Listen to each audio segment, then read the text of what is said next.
اب اس کے پاس کوئی جواب نہیں ہے کہ بھائی بڑا بت ہے یہ تو کر ہی نہیں سکتا، وہ کیسے پوچھیں گے، وہ بول بھی نہیں سکتا، سب سمجھ رہے ہیں لیکن دماغ میں نہیں گھس رہے. اسی لیے کہتے ہیں کہ ہدایت تبھی آئے گی جب اللہ ہدایت دے گا.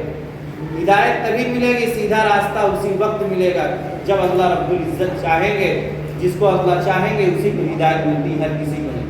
تو میرے عزیز دوستو، پھر اس کے بعد آگ کو روشن کیا گیا اور جلائی گئی، ایسی آگ جس کے شعلے آسمان سے باتیں کر رہے ہیں، اور یہ آگ ایسی کہ بھائی جس کے لپٹیں آسمان تک اڑ کے جا رہی ہیں. اب اس میں اگر کسی انسان کو ڈالا جائے گا تو پھر ظاہر سے بات ہے وہ جلے گا نہیں. بھائی آگ کی خاصیت یہ ہوتی ہے جلانا. ابراہیم علیہ السلام کے ساتھ ایسے دو واقعہ پیش آئے. جیسے چھری کا کاٹنا ہوتا ہے، ذبح کر اس کا کاٹنا ہوتا ہے، آگ کا کام ہوتا ہے جلانا. لیکن یہ دیکھیے وہ سبب بھی پایا جاتا ہے لیکن وہ چیزیں استعمال نہیں ہوتی.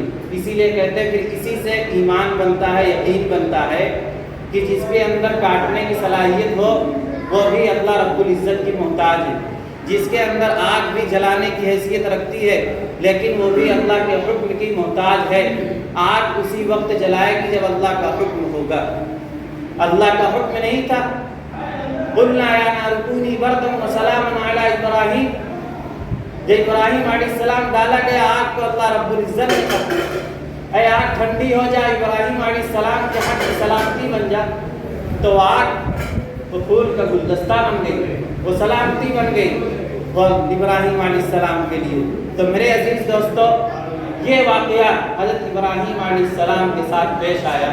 غرض اسی طرح پوری زندگی آگے ہم چلتے ہیں تو اس کے بعد مختلف قربانیاں پیش کرنی پڑتی ہیں. اس کے بعد حضرت ابراہیم علیہ السلام اپنے والد کو دعوت دیتے ہیں کہ یہ بت ہیں، یہ کسی چیز کو نقصان نہ پہنچا سکتے ہیں نہ نفع پہنچا سکتے ہیں.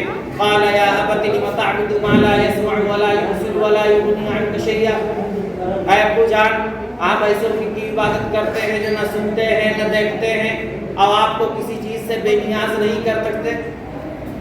یا ابت لا تعبد الشیطان، آپ شیطان کی عبادت کرتے ہیں. لیکن بات سمجھ میں نہیں آ رہی.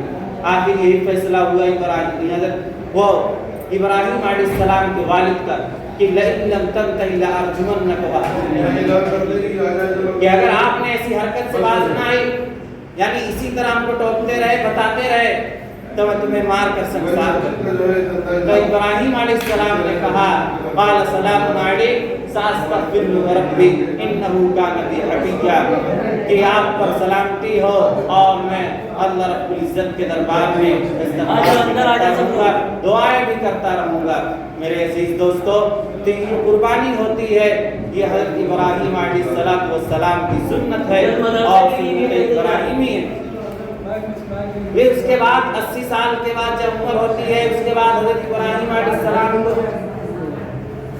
ایک بیٹا ملتا ہے اور وہ بیٹا آہستہ آہستہ جب کچھ بڑا ہوتا ہے، 8 سے 10 سال کا بیٹا ہوتا ہے، دوڑنے لائق ہو جاتا ہے، چلنے لائق ہو جاتا ہے. ابراہیم علیہ السلام کو اس سے محبت ہو جاتی ہے، لگاؤ ہو جاتی ہے. ظاہر سی بات ہے اگر کسی کا بیٹا ہے، ہر کسی کو اپنے بیٹے سے پیار ہے. جب وہ چلنے لگے، بات کرنے لگے، وہ سننے لگے تو اس سے انسیت اور بڑھ جاتی ہے. کہ اتنی عمر میں اللہ رب العزت نے اولاد دی، لیکن اللہ رب العزت یہ بھی امتحان مقصود تھا کہ یہ زیادہ ابراہیم علیہ السلام اپنے بیٹے سے محبت کرتے ہیں یا خدا سے محبت کرتے ہیں. تو اللہ رب العزت نے قرآن میں دیکھا ہے ابراہیم علیہ السلام سے کیا یا بنی انی ارا فی المنام انی اذبحک فانظر ماذا ترى. اے بیٹے، یا بنی انی ارا، میں خواب میں تم کو دیکھ رہا ہوں کہ میں تمہیں ذبح کر رہا ہوں، تو تمہاری کیا رائے ہے. یہ خواب 3 دن دیکھا. ظاہر سی بات ہے یہ نبی ہوتے ہیں، ان کا خواب بھی سچا ہوتا ہے. ابراہیم علیہ السلام کے سامنے بھی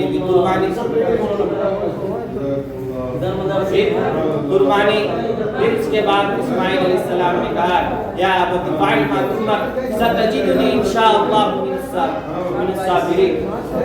کیا جان، آپ کو جس چیز کا حکم ملا ہے آپ اس چیز کو کر گزریے، انشاءاللہ آپ صبر کرنے والوں میں پائیں گے. اس کے بعد یہ حکم ایسا پورا کیا کہ قرآن نے بھی اس کا نقشہ کھینچا ہے.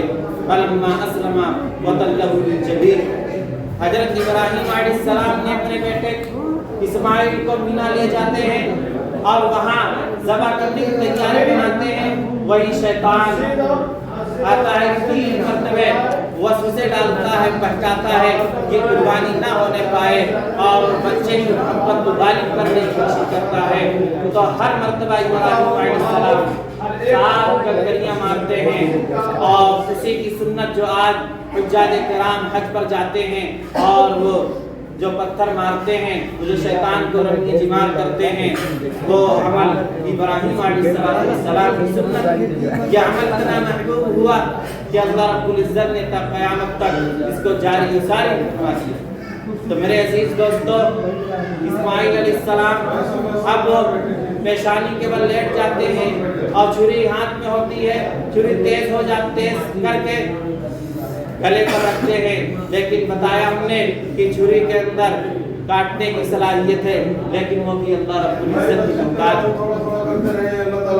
میرے عزیز دوستو، اس طرح کہ ابراہیم علیہ السلام کے ساتھ جو واقعہ پیش آیا اور انہوں نے قربانی اپنا جو خواب تھا وہ سچ کر دکھایا.